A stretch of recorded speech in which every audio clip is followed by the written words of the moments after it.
Hello, everyone, and welcome to the Happiness Journey with Dr. Dan podcast, where every journey is worth living. My name is Dr. Dan, and I'm your host for today's episode. I'm a bilingual cognitive behavior psychotherapist specializing in anger management issues, both court appointed and private, marriage counseling using the EFT method, dissociative disorders, narcissistic personality disorders, depression, anxiety, dream analysis, and also provide life, business, and retirement coaching support. I provide individual one-on-one session in English or in French, and also do group settings. If you need any assistance, reach out to DMV Therapy and Coaching Services at 301-325-1550, and our website can be found at lifecoachdanamzalak.com. Today, I'm very excited to have for 8th episode of season 8, a very special guest and entrepreneur, Mark Resnick. And just like every of my past episode, I will leave it up to the guests to properly introduce themselves, as no one can do a better job. Mark, the floor is yours. Well, thank you so much, Dr. Dan. It's incredible to be here with you today. I wish I had the bio or the introduction that you just read for yourself. That's amazing and so impressive. I'm a humble salesperson here in Massachusetts. I've been an entrepreneur and a small business owner pretty much my entire life. Recently, however, I published my first book called 10 Days with Dad, and I'm happy to be here today to talk to you about that. Real quickly, the short overview is that in 2014, my father was diagnosed with Alzheimer's, and that was pretty shocking in and by itself. It's not in our families that we're aware of, so that was a big surprise. I'm the middle child of three siblings total. I'm the middle. And I grew up in the suburbs south of Boston with my dad and my two brothers. Nothing unusual about growing up in the suburbs, but what was unusual in my case was that my mother was the one who moved out of the house after they divorced. So that was unusual. When I was 7 years old in 1979 in Massachusetts, that was a big deal. So not only did I grow up with my dad and my two brothers, but ultimately we ended up in business together, which was pretty cool. I was working with my dad for 14 years and my brothers before I decided to leave the nest and venture out on my own. And that's the sort of the background of my personal life. Very quickly, Dan, I'll just run through the timeline about the Alzheimer's. You know, with this disease, it can take a few years for it to really kick in, and it did for us as well. But after about 3 years, my dad was having a lot of hallucinations and was unable to cook and drive for himself. So one day on a routine visit to make sure he was okay, give him his meds, I stopped in and he was just a disaster, Dan. He was just, his hallucinations, we called these little creatures demons, and they just took over his life. So I picked him up. I left a note for my stepmom. I took him home to me in Walpole, and I said, "That's it, Dad, we're out of here." And 10 days later, we got him into an assisted living residence, where he spent the next 10 months, and I was able to see him every single day.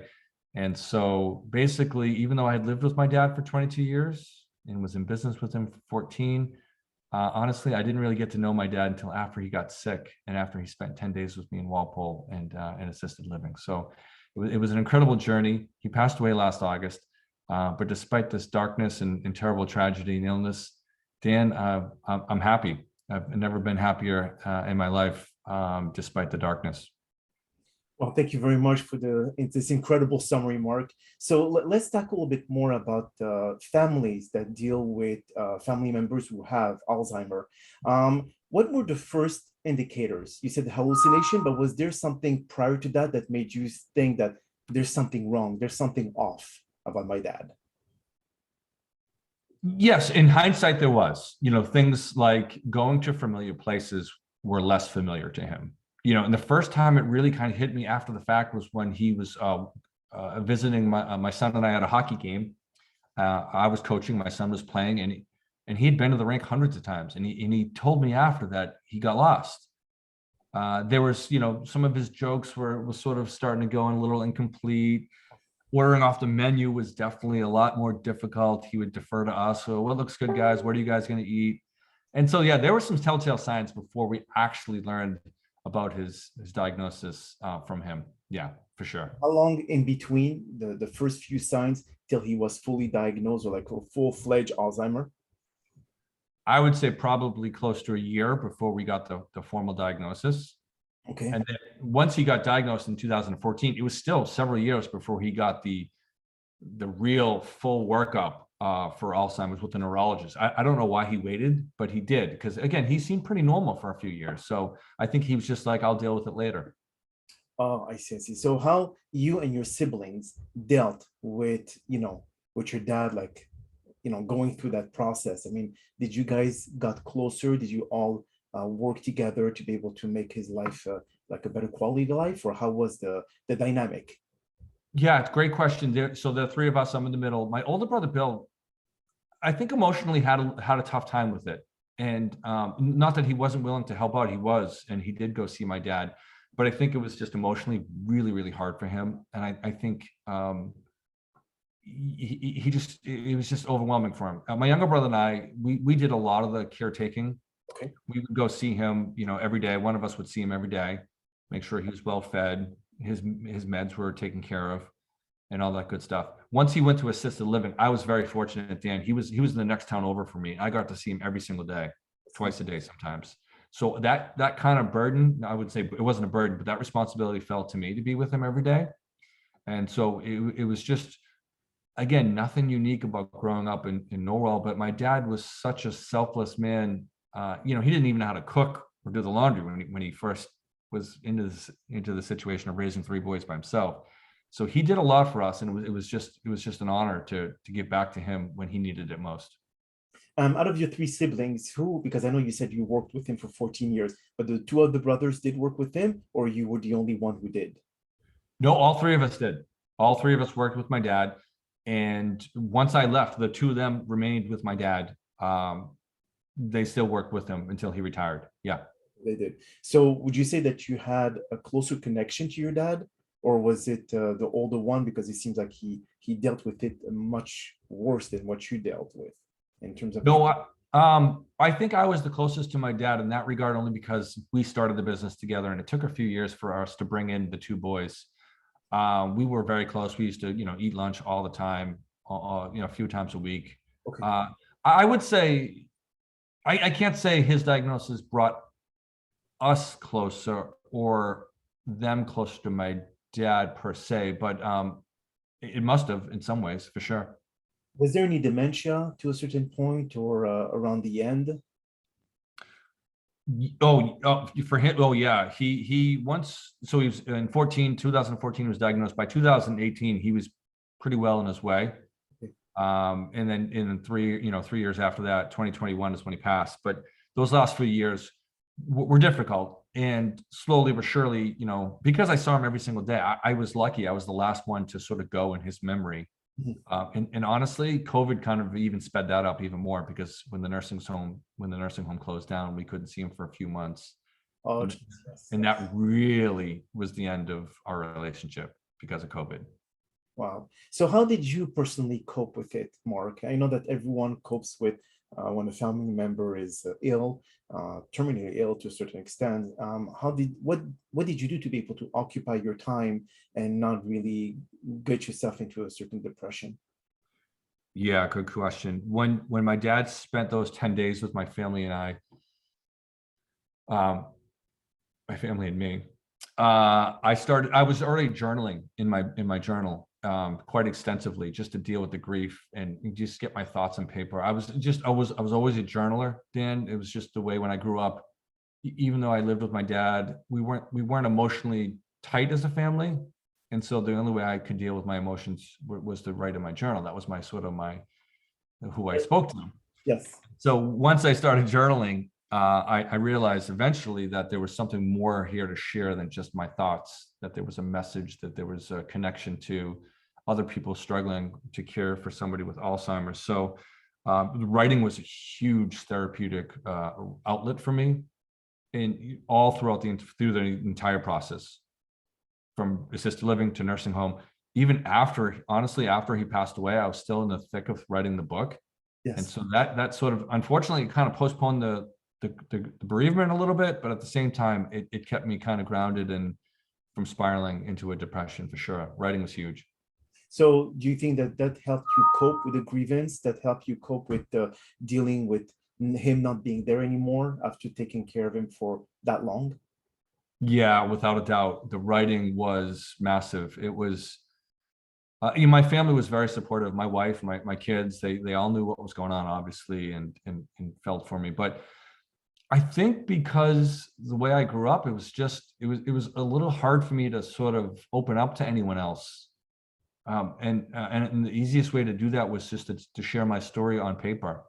Mhm. It was just so much easier to do that natural for me than to talk to anybody about it. So yeah, if I hadn't been writing about it, I think I'd be in a different place right now, to be honest with you. So did that help you like with spreading when people like are going through what you went through with Alzheimer and all, well, not you necessarily, but your father, do you think that this can actually, the message that you're trying to convey can help others know how to go? Because everyone deal with grievance differently. So is that like a universal approach that you can offer when it comes to that? Yeah, in general, it is. I mean, it's a case by case scenario. Some people have even better support systems than I had in place. More people to help out and divide the responsibilities. Because honestly, the caregiver is the one who gets it's the hardest on the caregiver. The patient is going through it and really doesn't even realize what they're going through at a certain point. Mhm. But it's the caregiver that's like kind of left holding the pieces together. Not everyone's a writer. Not everyone is either comfortable either talking about themselves or a problem on paper. Mhm. But I would suggest if they can't see somebody, if they can't see a therapist, or if they can't talk to anyone in their family or a close friend, then I would certainly encourage them to start journaling and to get their thoughts out. You just can't hold it in. And so writing is a good outlet. Even if you've never done it before, I would say try it for sure. That's not the message of the book, but it's certainly an incredible tool to help you deal with what you're going through. So how long did it take you to write that book? And first of all, what is the title? Yeah, the title is 10 Days with Dad. The Okay. subtitle is Finding Purpose, Passion, and Peace During the Darkest Days of Alzheimer's and COVID-19. So Whoa, very yeah, long. it's a mouthful. Okay. Yeah, it's a mouthful, but honestly, the brunt of his Alzheimer's was during COVID. And like I mentioned to you before, Dan, that the 3-month gap when the nursing home closed down and didn't let us see, I couldn't go see him. That was the ultimate uh, ending of our relationship as he knew it. In other words, he didn't remember me after that long gap. So COVID was really, really impactful in our lives, not just because of my wife getting the long haul COVID, but my dad not being able to see him played such a big role in our journey. So when the when you were able to see your dad again, and when they reopened the doors so the guests can actually see the patients and all that, how long after that did he pass, or did he pass during COVID? No, he did not pass during COVID. It was probably a year from the beginning of the shutdown in March of 2019. It was a little over a year and a half. So he died in August of 2021. After that, it was even tougher because we had the masks on. Yes. We were 8 feet apart. His voice was very soft spoken to begin with. It was almost impossible to hear what he was saying underneath the mask. And even when we took it down, it was really hard. By that point, there were very few moments of recollection. So I went from him lighting up when I came in the room to not really sure who the person was in front of him. And he would answer the questions, and I would ask the same questions kind of over and over again. But it became clear over time that he wasn't sure who I was. And there was one moment where after a while I was like, I had to keep going to see him. And I was leaving and I said, all right, Dad, same time next week. No, nothing. He didn't say anything. And I said, okay, Dad, I love you. Nothing. But before he got wheeled away, he turned around and said, I love you too, Mark. And Dan, that was literally the last time he knew who I was. It never came up again. Wow. So do they have like bouts of memory, like short-term memory that can come in and out? Or what part of the brain has been the most affected when it comes to Alzheimer? Yeah, and I can't speak from a medical or technical point of view, but basically yes, they start to lose their short-term memory first. Okay. They tend to remember things from years and years ago, small stories in their life, which is fascinating, to get that historical perspective. Mhm. But over time, they start to lose a little bit of everything. They start to lose loved ones and people and places, what they did for their living, a career. Okay. Yes, one by one, people start to fade from their lives and the memories start to fade from their lives for sure. And when it comes to writing the book, how long did it actually take you from writing the first few words to getting to the publisher? 3 years from the moment I started journaling Okay. to the holding the book in my hand was 3 years. Okay. Uh, the writing itself was probably about 18 months, and the rest was editing back and forth Oh, yeah. and fine tuning it. Yeah. And I mean, I'm sure that you as an author, I mean, I wrote myself 10 books, so I know exactly the demands. How many times that you had to go through rewriting it because sometimes you're not satisfied with what's in it? Did you like shut it down or kind of shut it down, but kind of like, okay, this is scrapped out. Let me try again. Did you like, because this is like your own personal story. So that should come naturally versus a fiction book, which has to be creative. This is nonfiction, the genre. So how is that the different for you when it comes to, you know, reinventing yourself when you write? Yeah, the first part of that is easy because honestly, as a lifelong journaler, even though it'd been a few years since I had done it, I find writing about myself fairly easy because I was so used to doing it. And I don't say writing about myself, just writing about my life and what I'm going through at the moment. That part was easy. The initial, I call it the brain dump, getting all the words onto paper was actually not that hard. But then it's like this 80,000 words. Well, what does it mean? There's no story there, right? And then eventually, pretty quickly, I realized this wasn't really a story about my dad after all. It was really my story all along. Um, and and writing it's technically a memoir, I guess, but memoir writing is very much like fiction writing. You're telling a story, and you have to hook the reader to continue to read, because who wants to read about Mark Resnick as a boy, right? That can be kind of boring. So it was very much written with fiction in mind, the story, the characters, and the storytelling, getting the people to continue from paragraph to paragraph. It was, the rewrite was hard. I probably went through 8 rewrites, and you know better than I do as an author of 10 books. They tell you not to do the editing as you're writing it. I couldn't help myself. Every time I did a rewrite, I was knee deep into just kind of tweaking paragraphs here and there. So that was my style, though. That's how I did it. The only thing is, because when you do a lot of rewrites, it's mentally discouraging for a lot of authors because they don't see the book progress.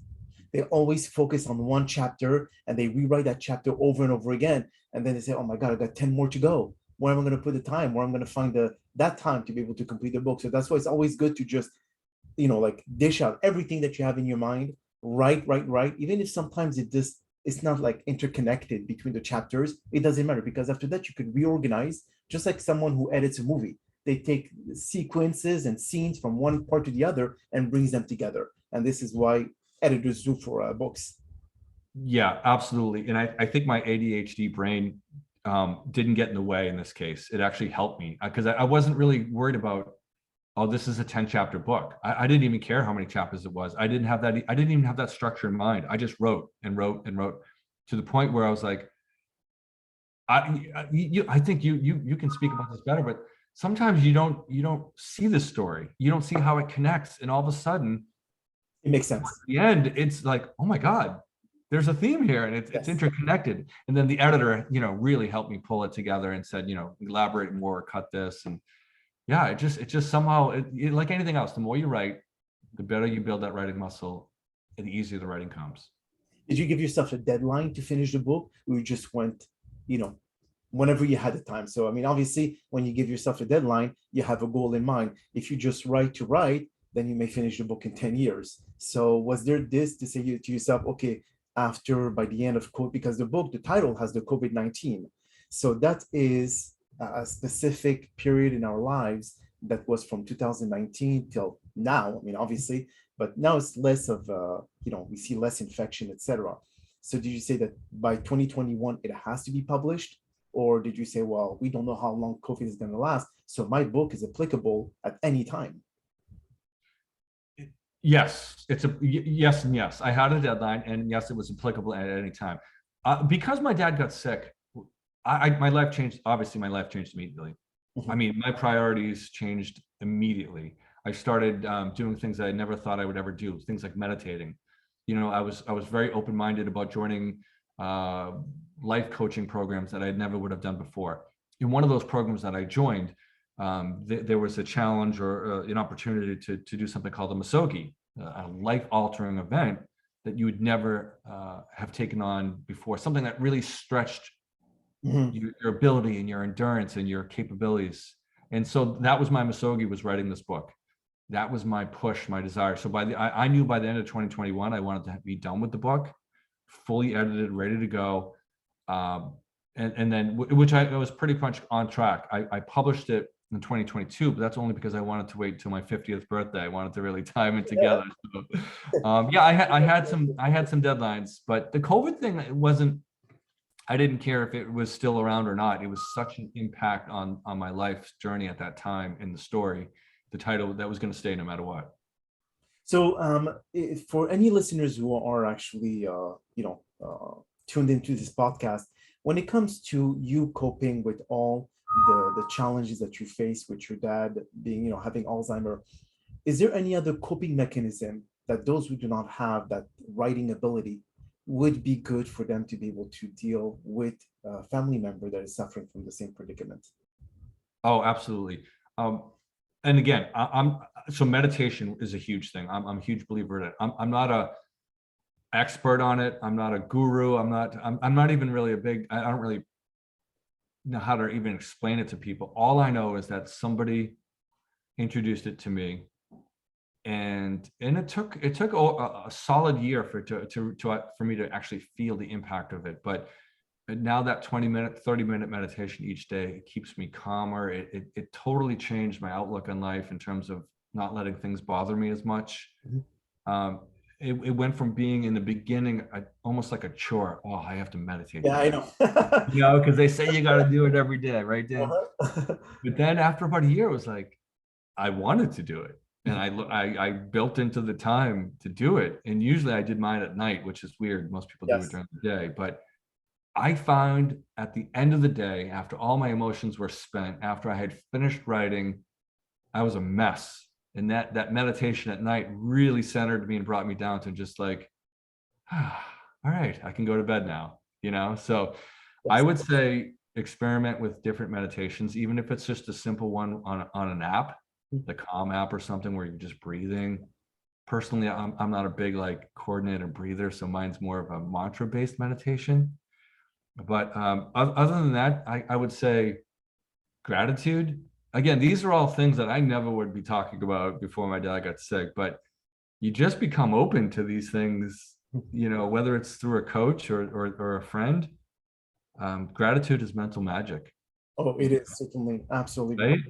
We all feel entitled. Oh no, this is supposed to happen to me. We forget to be grateful. And because of that, is when we get into trouble. Because then if something goes bad, then we allow ourselves to put ourselves into a negative state of mind. And that continues rolling in for months and years. And then you get to become anxious, depressed, and then it's like it's beginning of the end. But what you mentioned about the meditation, I've been meditating for 4 years, okay? And you doing at night actually has an amazing purpose because, and this was actually proven by medical studies, if you do it right before you go to sleep, you enter or you connect your subconscious mind, especially if it's self-guided meditation, where you like listen to messages like positive affirmation online, it will allow your subconscious mind to absorb this content. And as you are completely asleep and you let it loop over and over again all through the night, the message, you could put like I don't know, earbuds, whatever it is, the brain will record all that. And the next morning, you'll feel more positive, you'll feel more energetic, and it's incredible the difference. During the day, it's okay, but a lot of people just can't fathom taking 25 minutes out of their schedule to shut down, and they say, so what? I think about nothing now. Yeah. Oh my gosh. I'm so glad you said that. It makes me feel good that I'm doing it at night. Mhm. And again, to your listeners, I'm the same way. I mean, seriously, man, all the stuff I would have laughed at or just kind of said, I don't have time. I Mhm. don't have time to meditate. Gratitude, yeah, whatever. All this stuff. But hey, when tragedy strikes, when you get a terminal illness in your family, you just open up to these things. So I would encourage anyone who's going through a terminal situation, or it doesn't have to be that. It could be addiction. It could be anything.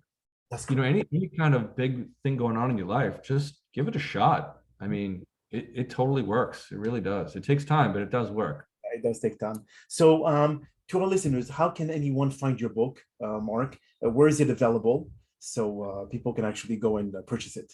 Yeah, thank you for asking. It's available on Amazon, and anywhere books are sold pretty much, but Amazon primarily in the paperback, hard book, ebook, and the audiobook will be coming out sometime later this year. Beautiful. So Your own website? the website is markjresnick.com. Pretty easy to get in touch with me. The email is mark@markjresnick.com. And yeah, I would love to hear people's thoughts. And anytime I'm an open book, anytime somebody wants to reach out with a question or how'd you do this, I'd love to talk to people about it. Open book, literally and figuratively speaking. Now, Absolutely. Mark, that is all the time that we have for today's podcast. I really do appreciate you taking the time out of your very busy schedule to join us. And thank you again for participating and inspiring our many listeners with your incredible story. Now, we hope that you've all enjoyed today's podcast.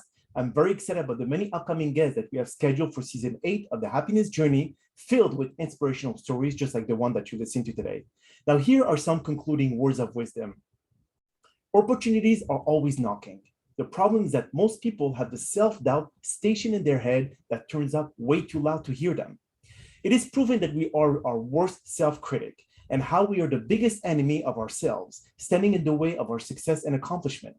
Either we do not understand our true potential or we begin to doubt our skills. It's time to put aside all the worries to focus on what and how we can achieve excellence. You can allow these negative thoughts to drain and potentially kill all your dreams. You must put a stop in allowing your fear to take over and control all your action and behaviors.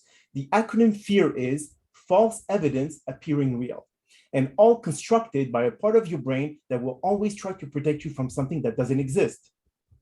It will always suggest excuses, but this is where you need to start weighing all pros and cons and take calculated risk and start reaching your dream. If you allow yourself to listen and justify these excuses that you construct, you will end up achieving nothing. The choice remains yours. My name is Dr. Dan Amzalag, and you may all keep pursuing your amazing journey in life.